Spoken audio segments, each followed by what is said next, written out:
Você viu essa notícia aqui?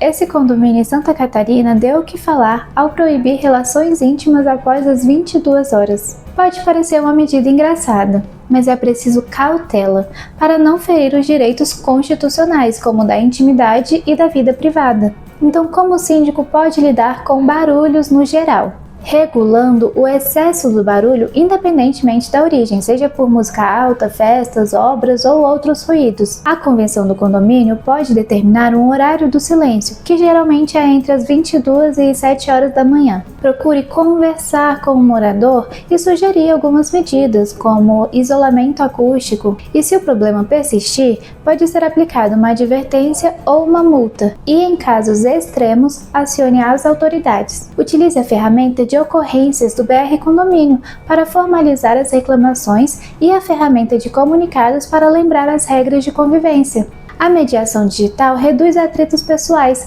deixando que o síndico haja com base nos registros oficiais. Entre em contato e saiba como podemos te ajudar.